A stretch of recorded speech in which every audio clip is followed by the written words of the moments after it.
Caro Carlo Ancelotti, eu sei que o senhor não vai entender o meu português, mas eu quero acreditar que em algum momento o YouTube vai dublar esse vídeo em italiano ou, no máximo, utilizar as legendas automáticas. Então a minha conversa é com o senhor.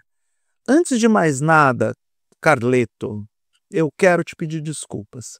As minhas sinceras desculpas por essa humilhação que fizeram com o senhor.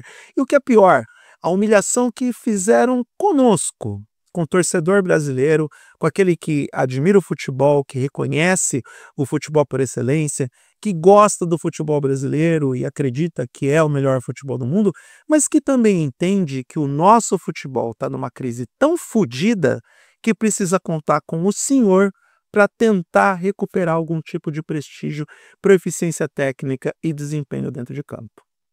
Ancelotti, as coisas aqui no Brasil não são fáceis e o senhor está percebendo a cada dia que passa, a cada jogo.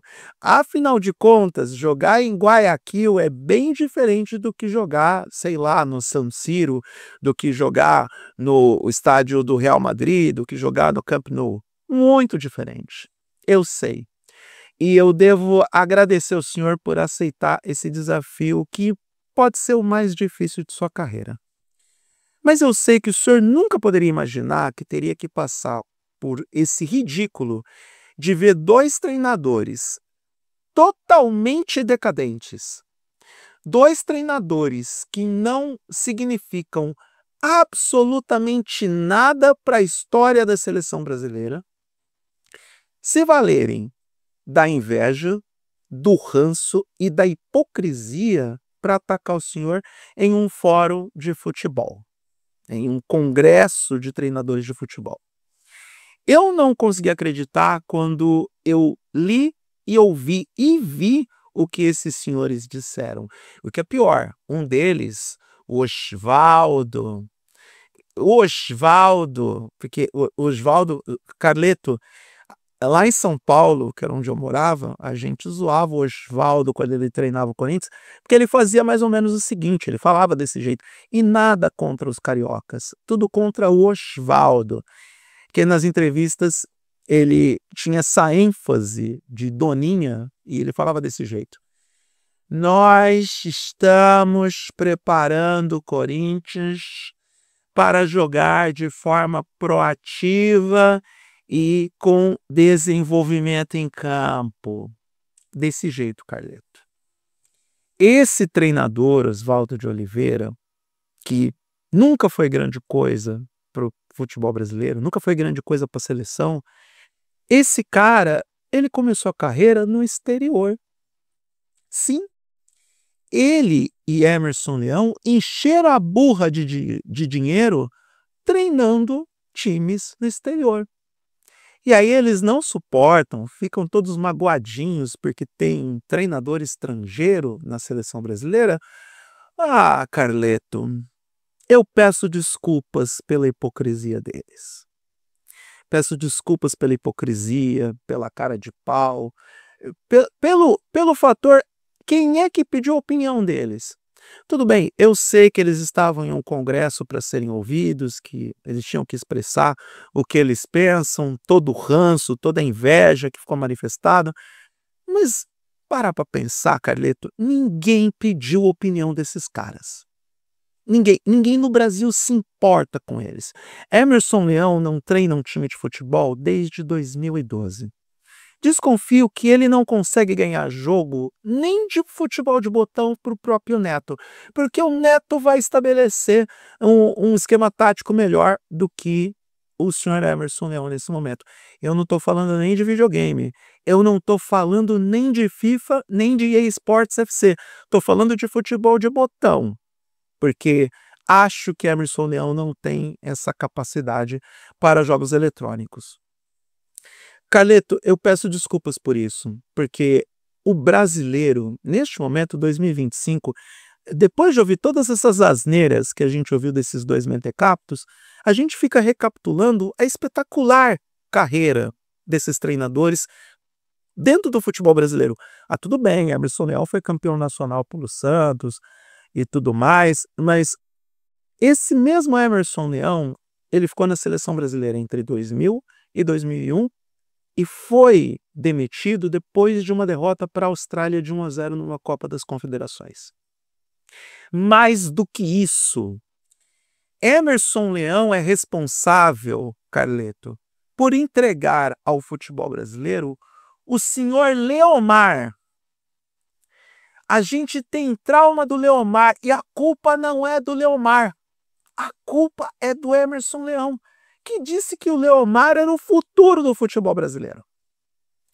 É nesse nível de vergonha alheia que nós estamos sentindo, Carleto, por ter esse tipo de gente criticando o senhor e criticando o fato de ter um estrangeiro no comando da seleção brasileira.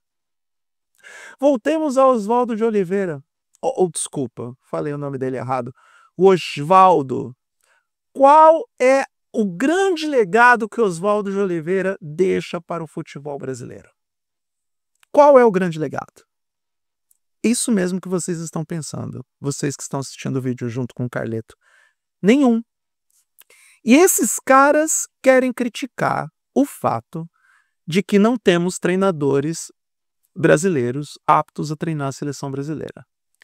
Não é possível que esses ex-treinadores, porque são ex-treinadores, nenhum time quer esses caras. Não é possível que esses ex-treinadores não estejam enxergando uma realidade que existe no futebol brasileiro há pelo menos 5 anos. Os bons treinadores que passaram pelo futebol brasileiro, aqueles que levaram times brasileiros a conquistar títulos na Libertadores, anos consecutivos, todos treinadores estrangeiros.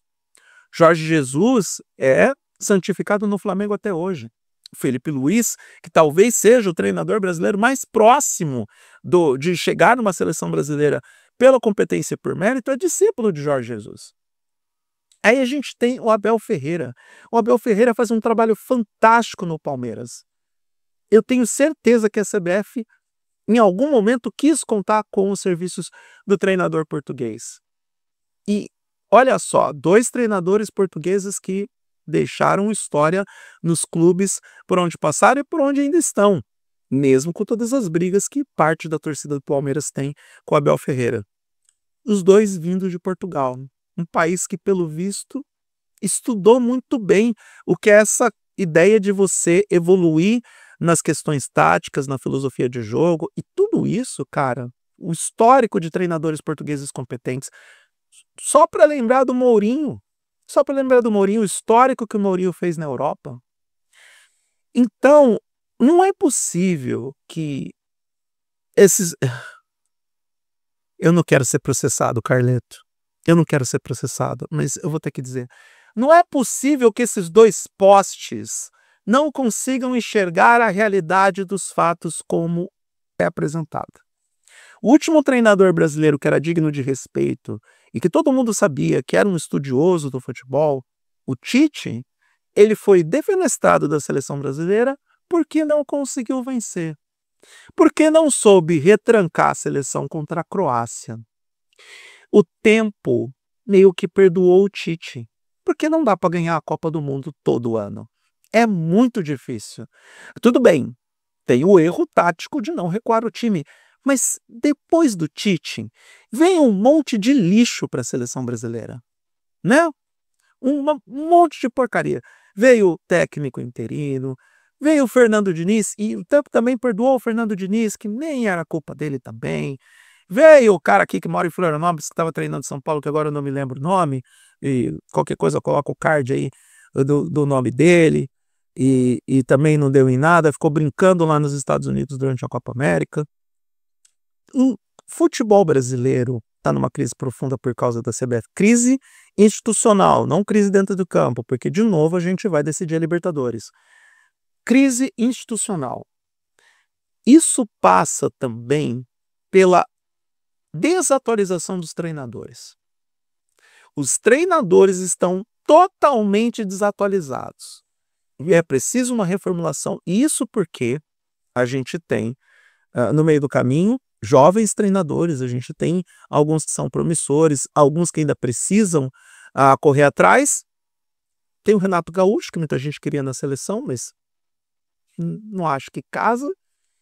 E tem esse monte de gente atrasada querendo dar pitaco e querendo dar na cabeça do fato da seleção brasileira ser treinada hoje por um estrangeiro. Onde estão na fila do pão Emerson Leão e Oswaldo de Oliveira? Na história do futebol brasileiro. Onde que esses caras estão? Carleto, eu peço desculpas até mesmo por esse vídeo, porque sinceramente eu não tenho mais paciência pra gente invejosa e rançosa. Eu não tenho mais paciência pra gente que parou no tempo. Eu não tenho mais paciência pra pseudo-treinador que deveria estar em casa jogando futebol de botão com o neto do que em congresso de futebol para tentar humilhar estrangeiro. Eu não tenho mais paciência para isso. Eu desejo para o Carlo Ancelotti muito boa sorte ano que vem nos Estados Unidos, México e Canadá na Copa do Mundo. 48 seleções, um campeonato que vai ser mais difícil do que os outros e com uma seleção que ele ainda está construindo e tentando estabelecer uma filosofia de jogo. Agora, pensar que o Carleto, nosso amigo Carleto, vai ter que enfrentar como adversário o olho gordo de gente que parou de treinar o futebol ou qualquer time de futebol em 2012. Olha, quem poderia prever que ele teria que passar por isso, hein? Quem poderia prever? E a gente tendo que passar essa vergonha coletiva, né? Quem gosta do futebol de qualidade passa essa vergonha coletiva por causa de Emerson Leão e Oswaldo de Oliveira. A gente podia ficar sem essa.